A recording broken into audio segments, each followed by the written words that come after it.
What's up, YouTube? So today's topic, I'm gonna make a quick video.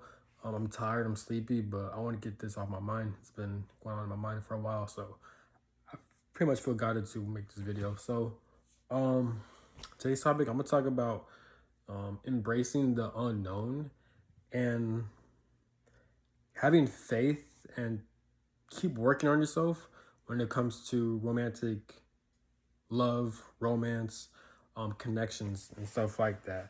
Um, it's gonna be specific about like connections and romance. So me, I consider myself as a um, I, I'm very passionate when it comes to romance and stuff like that. I always love to be in a connection.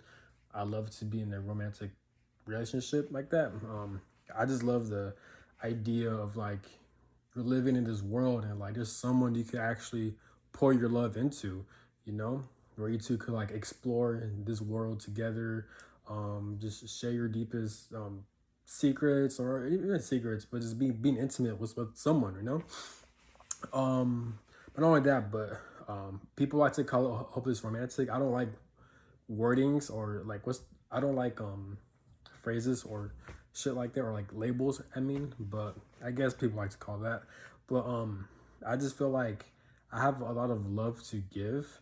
And yes, I do pour into myself, but I'm the type of person where like why explore in this world by yourself? This world is very dark and fucking evil, right? But at the same time, it's a beautiful thing where you can share your life with someone navigating in this world, even if it's for short term, just dating. But me, I prefer long term. But usually my connections fall short because I've dated a lot of like emotionally unavailable women, and looking back, they're just very traumatized people. They're very damaged people, and I'm not saying it's just them. It takes two people, obviously, because I wouldn't attract them if I wasn't damaged myself, right? But for the most part, I could definitely say that I'm always the type of person where like I always end up doing the healing work. I always end up having to like self-reflect. And the people I've dated, they don't seem to follow through or they don't seem to meet me halfway. So the universe or God or life will find a way to separate us, unfortunately, no matter how painful it is. Either so I can learn lessons or I can heal from it and it's just past life shit or it could be any of it, honestly. But I also feel like it is kind of divine protection in a way because I'll be very hurt, angry, and bitter on why the connection ended. And I was confused. I was mad at the creator. I was mad at God and the universe why it had to end. But I look back and I'll look at these people here and there. It's been a while and I'm like, yeah, I'm glad our connection did not work out because I could just tell by the look of their eyes, is how they look. It's hard to explain, but I could tell like if they're not doing the healing work, they're stagnant and it's not going to be good for me. These people aren't good for me, you know? So it is what it is though. But it does get frustrating for me because I feel like I know what I could bring to the table. I know how much love I could give and offer. But not only that, but like I feel like I work extremely hard for my life as well too. Like I worked hard from where I had to be at, coming from a dysfunctional, abusive family background to where I had no family support, to where I was forced to get away from them by joining the military. And now that I'm out of the military, I have my own apartment, I have my own car, I have making my own money and stuff like that. And things are going good. It's just been kind of difficult because I don't have enough time to do things.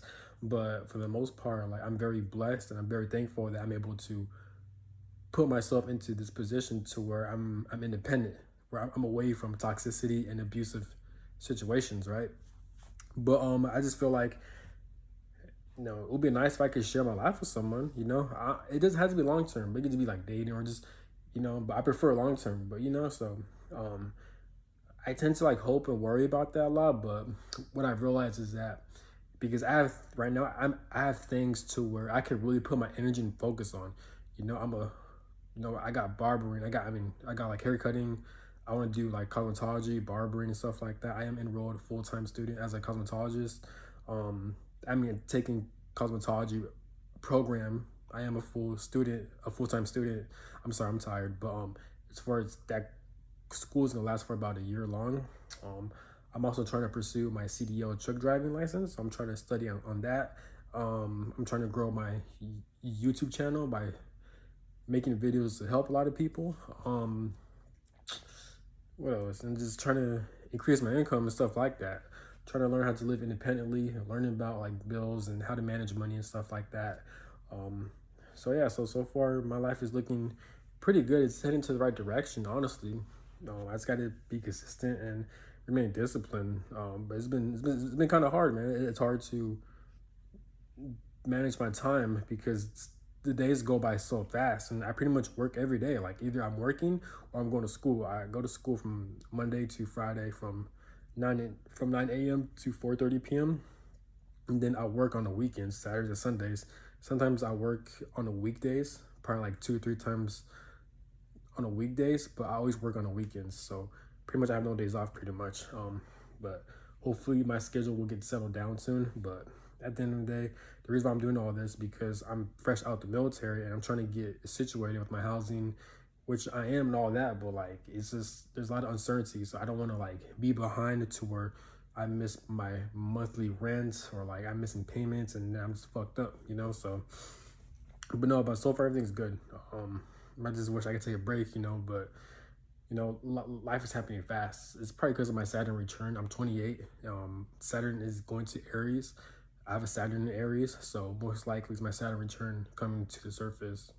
So yeah, so a lot of studying, a lot of things I need to work on, a lot of things I need to put my focus on in order for me to secure my future, pretty much. But but yeah, but yeah, man, like it would be nice to share my life with someone. I'm just hoping for the best. I'm not gonna.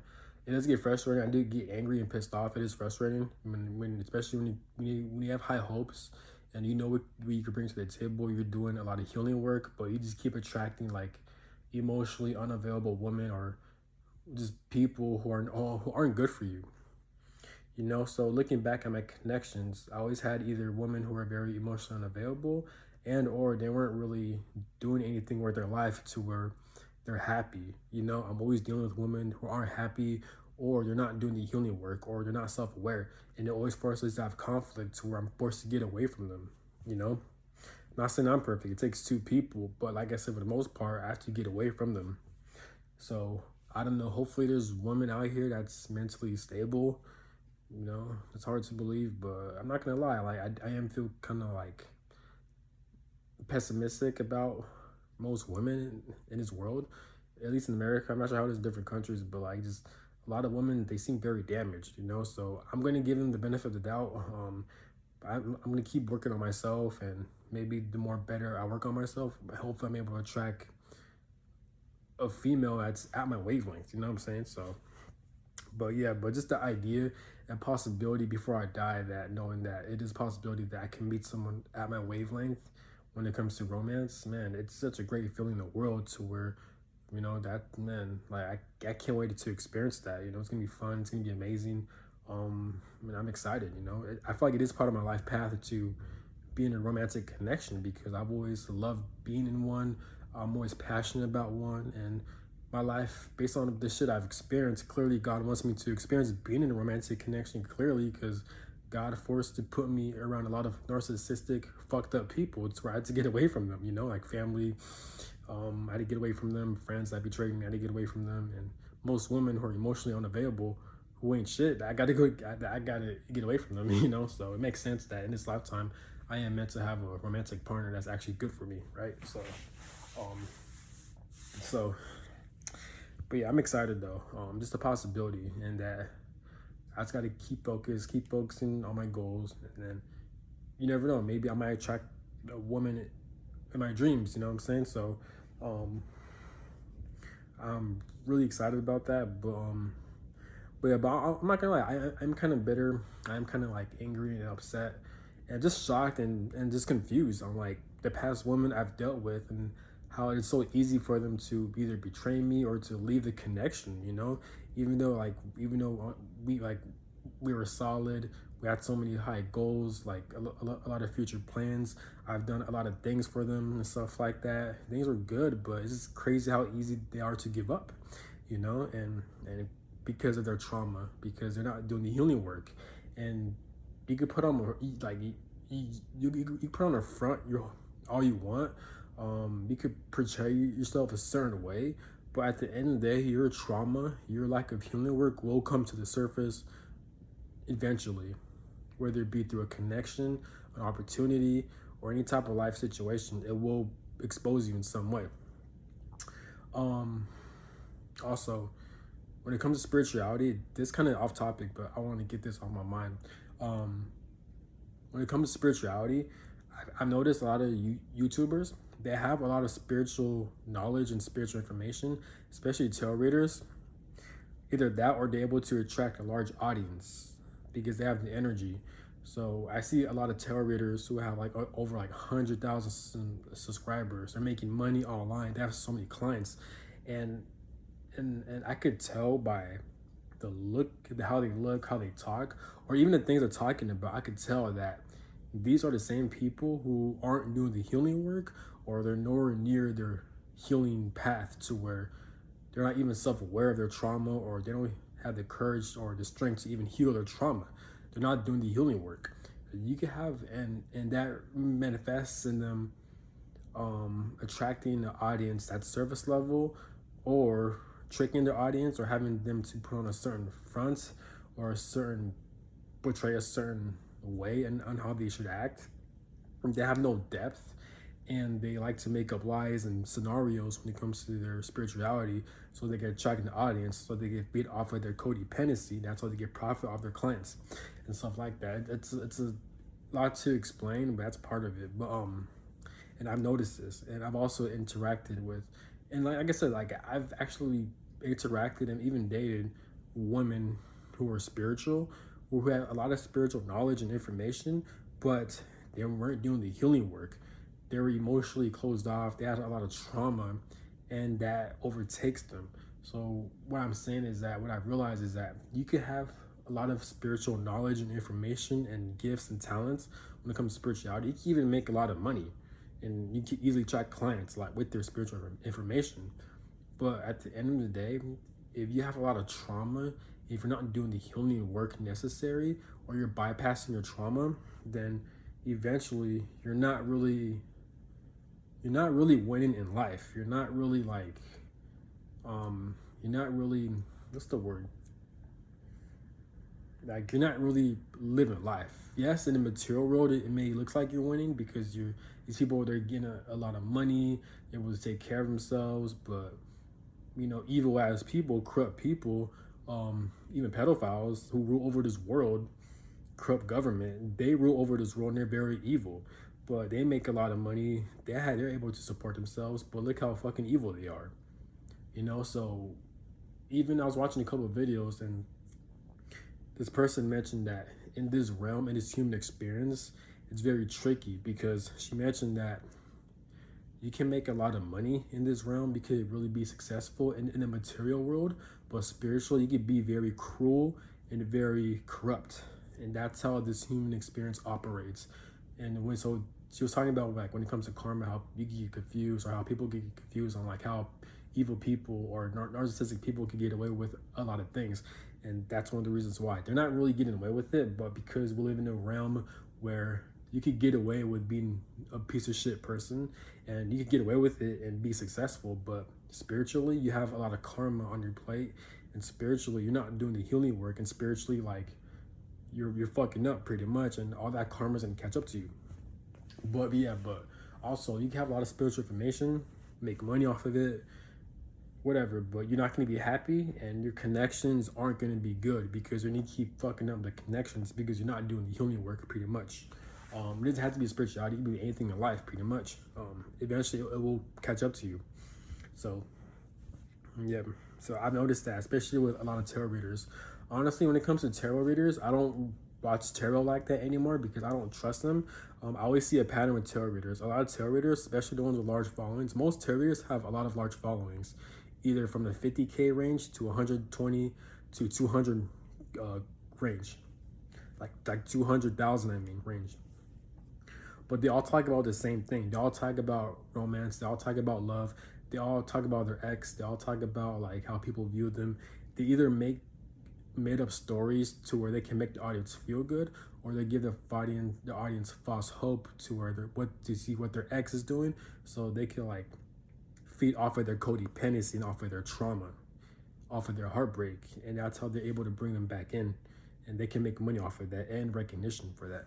So I tell tarot readers, the most spiritualists have such a large followings, and they're even making money off of it because they're feeding off of their subscribers' emotions. Like they know how to make them feel good, even if it means having to lie to them or give them false hope. They know how to engage their emotions, and that's why they're able to attract such a large following. So that's what I noticed. But like I said, I just realized this. You can know about a lot of spirituality. You can have a lot of information about spirituality, but what really matters, honestly, is your healing work. If you're not doing the healing work, then your spiritual knowledge and information is not going to really do much. If anything, it's going to, your lack of healing is going to like override your spiritual information, because people will either notice it, or it's going to manifest in your life to where something painful is going to happen repeatedly over and over again, or you're not going to be happy, or you're going to self-sabotage your connections like that. Even, yeah, and you're also not going to be truly happy because you're not in the right alignment, because if you're not doing the healing work, you're not in the right alignment. So, but, and people who are traumatized, who have a lot of gifts and talents with spirituality, they use that spirituality for them as an escape, for them to escape their problems or their emotions and their trauma. It's escapism. This is why, that's another reason why you see spiritualists, they have such a large following as well. Not all of them, but most of them, probably like 90% of them, they use spirituality as to an escape, pretty much. And especially if they have a lot of talents and gifts with spirituality, they can make a large following, even make money, and it can even look like they're healed, or they're doing the healing work, or they're a stable person, but they're not. They're not. I've interacted with these people before. I've observed them. Trust me, they're not. So don't get confused. What matters is you doing the healing work. Do what you got to do to live life according to your situation, and I really do feel like eventually things will fall into place. But that's all I got to say. Have a good one. Peace.